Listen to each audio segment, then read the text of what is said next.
आत्तापर्यंत बसवराज कोळी याच्या घरात सगळे काही सुरळीत चालू होते. फार काही नसलं तरी बसवराज आणि त्याचे 2 भाऊ बऱ्यापैकी कमावत होते. घरची शेती होती ती बसवराजचे 2 भाऊ गजानन आणि शिवानंद सांभाळत होते. बसवराज स्वतः एका गॅरेजमध्ये काम करत होता. बसवराजचे 8 वर्षापूर्वी लग्न झाले होते. त्याची बायको भाग्यश्री ही कर्नाटक राज्यातील लोणीबिके या गावची रहिवाशी होती. ती गोविंद कोळी यांची मुलगी होती. 8 वर्षापूर्वी गोविंद कोळी यांनी तिचा विवाह चांगली परिस्थिती आणि मुलगा पाहून बसवराज याच्याशी करून दिला होता. कालांतराने या दाम्पत्याला एक मुलगा आणि मुलगी झाली. सगळं काही आनंदात चाललं होतं आणि अचानक गोविंद कोळी यांना त्यांच्या जावयाचा फोन आला आणि सारं वातावरण बिघडून गेलं. इकडे म्हणजे बसवराजच्या घरातही वातावरण गढूळ झालं होतं. त्याला कारण होतं ती म्हणजे भाग्यश्री. आत्तापर्यंत आपल्या संसारात रमलेली भाग्यश्री आता मोबाईलमध्ये रमू लागली होती. कोणाशी तरी ती तासनतास गप्पा मारत बसलेली बसवराजला दिसू लागली. गप्पा मारण्यात ती इतकी दंग असायची की तिचे घरच्या कामाकडेही लक्ष नव्हते. मुलांकडेही दुर्लक्ष करू लागल्यामुळे त्यांची आबाळ होऊ लागली होती. इतकेच नव्हे तर ती आता काहीतरी कारण सांगून बाहेर जायची. तिला याबद्दल विचारले की ती भांडण करत असायची. या साऱ्या प्रकारामुळे बसवराज कोळीच्या घरातील वातावरण गढूळ झाले होते. त्या कारणाने त्याने आपल्या सासरी फोन केला. तुम्ही जरा भाग्यश्रीला समजावून सांगा असे त्याने म्हणताच त्याच्या सासऱ्याने विचारले, काय झाले जावई बापू? आत्तापर्यंत आमच्या भाग्यश्रीबद्दल तुमची काही तक्रार नव्हती आणि आता असं अचानक कसं घडलं? असं सासऱ्यांनी विचारताच बसवराज कोळी यांनी घरात काय चाललंय, भाग्यश्री कशी वागते हे सर्व प्रकरण सासऱ्याला सांगितलं. तेव्हा बसवराजच्या सासऱ्यांनी जावयाची समजूत काढली. आम्ही तिला समजावून सांगतो असे म्हणत शांत राहण्यास सांगितले. त्यानंतर त्यांनी भाग्यश्रीला समजावून सांगितले. भाग्यश्रीला तिच्या सासरच्या लोकांनीही समजावून सांगितले. अगं तुझं हे काय वय आहे का असं वागायचं? 2 लेकराची आई आहेस तू. त्यांच्याकडे लक्ष दे, ती आता मोठी होत आहेत. तुझ्या वागण्याचा मुलावर काय परिणाम होईल याचा विचार कर. त्यांच्याकडे लक्ष दे, चांगले शिक्षण दे असे सांगून त्यांनी भाग्यश्रीला समजावण्याचा प्रयत्न केला.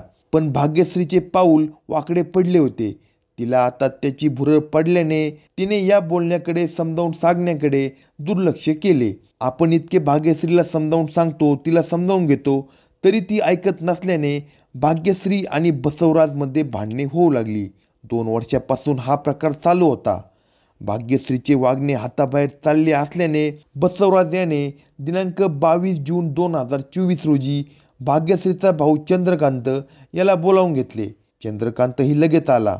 बसवराजने सांगितले की ही काही आमचं ऐकत नाही, आता तूच बघ काय करायचं याचं. चंद्रकांत म्हणाला, दाजी काय झालं हो? तेव्हा बसवराज म्हणाला, अरे तुझी बहीण नेहमीच मोबाईलवर बोलत असते, घरात लक्ष देत नाही, अचानक कुठून कुठेतरी निघून जाते. घरी आल्यावर तिला विचारलं की कुठे गेली होतीस तर भांडण काढते. आता तूच बघ काय करायचं. तूच तिच्याकडून मोबाईल काढून घे, म्हणजे हे प्रकार थांबतील. या मोबाईलमुळे जग बिघडायला लागले.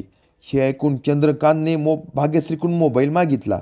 सुरुवातीला तिने माझ्याकडे मोबाईलच नाही असे सांगितले. तेव्हा चंद्रकांतने तिला समजावून सांगितले. तेव्हा त्याने कपाटात लपवून ठेवलेला मोबाईल त्याला काढून दिला. तो मोबाईल घेऊन चंद्रकांत हा आपल्या गावी लोणीबिके येथे निघून गेला. दुसऱ्या दिवशी म्हणजे 23 जून 2024 रोजी बसवराज याचा भाऊ शिवानंद याने चंद्रकांत याला फोन करून सांगितले की बसवराज तुमच्या घरी येणार आहे, तेव्हा तू त्याला घेऊन गेलेला मोबाईल परत दे. यावर चंद्रकांतने होकार दिला. थोड्याच वेळात बसवराज आपल्या सासरी आला. त्याला सासरच्या लोकांनी जेवण दिले. त्यानंतर बसवराजने चंद्रकांतकडील मोबाईल घेतला आणि तो तेलगाव येथे आला. आता 3रा दिवस उजाडला होता. दिनांक 24 जून 2024 रोजी 2 वाजता बसवराजचा भाऊ शिवानंद याने बसवराजच्या सासरी फोन केला आणि सांगितले की भाग्यश्री आणि बसवराज यांचे भांडण झाले आहे. रागाच्या भरात बसवराजने तिच्या डोक्यात दगड मारला आणि त्यात ती मरण पावली आहे. आपल्या बहिणीचा खून झाल्याचे समजताच चंद्रकांत शिवानंद याला म्हणाला, आम्ही सगळे तिकडे येतोय, तोपर्यंत अंत्यविधी करू नका. यानंतर भाग्यश्रीच्या माहेरचे लोक निघाले आणि सकाळी सकाळी ते तेलगाव येथे पोहोचले. तेव्हा घरात भाग्यश्रीचा मृतदेह त्यांना दिसून आला नाही. याबाबत विचारले असता बसवराजने सांगितले, आम्ही अंत्यविधी केला. आपल्या बहिणीचा खून करून तिचा अंत्यविधी केल्याचे ऐकताच चंद्रकांतला वाईट वाटले. त्याने भाग्यश्रीला जिथे मारले आहे त्या खोलीत जाऊन पाहिले असता घरात बांगड्यांचे तुकडे पडलेले दिसत होते. तिचे अंथरूण मात्र दिसत नसल्याने चंद्रकांतने त्याबाबत विचारले असता ते आम्ही जाळून टाकले आहे असे उत्तर मिळाले. इकडे बसवराजच्या घरात गोंधळ सुरू होता आणि तिकडे तेलगाव येथील भीमा नदीच्या काठावर एक मृतदेह जळत असल्याचे कामावर जाणाऱ्या शेतमजुरांना दिसून आले. गावात कोणाचाच मृत्यू झाल्याची चर्चा नव्हती. मग हा मृतदेह कोणाचा जळतोय हे पाहून त्या शेतमजुरांना आश्चर्य वाटले. या घटनेची माहिती काही जणांनी गावातील पोलीस पाटलांना दिली. पोलीस पाटलांनी मृतदेह जळत असलेल्या ठिकाणी पाहणी केली. मृतदेह कोणाचा होता हे त्यांना काही समजले नाही. त्यामुळे त्यांनी मंद्रुप पोलीस ठाण्यात याची माहिती दिली.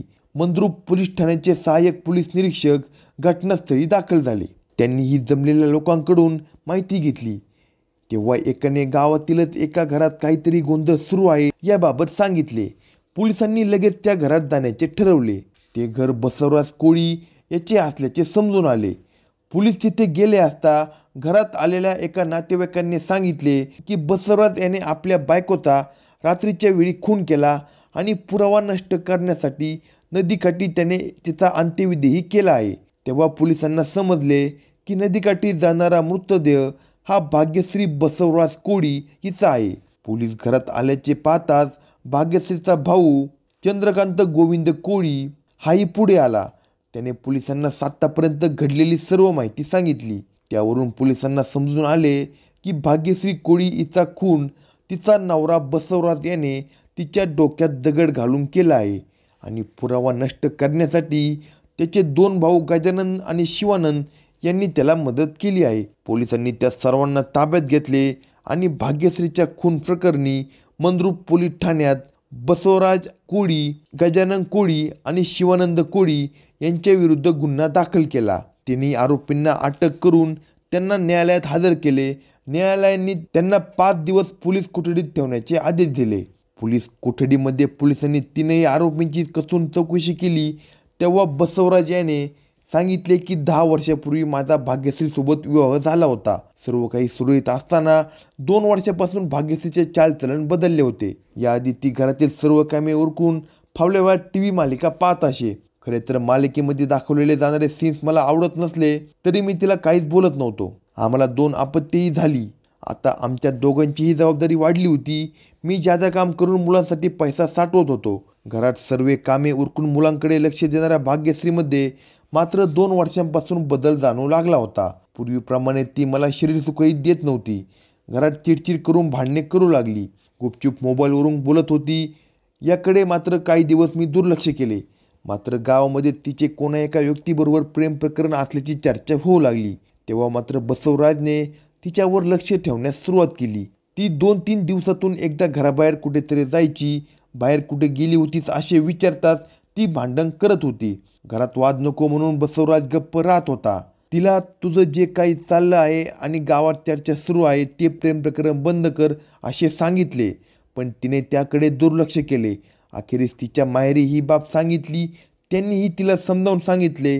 तरीही ती गेल्या 2 वर्षापासून सुरू असलेले प्रेम प्रकरण बंद करत नव्हती. दिनांक 24 जून 2024 रोजी तुला मोबाईल कुणी घेऊन दिला? तू कोणाला भेटायला जातेस असे विचारले. तिनेही काहीही न सांगता भांडण करायला सुरुवात केली. तिचे हे वागणे पाहून बसवराजचा संयम सुटला आणि त्याने तिच्या डोक्यात मोठा दगड घालून तिचा खून केला.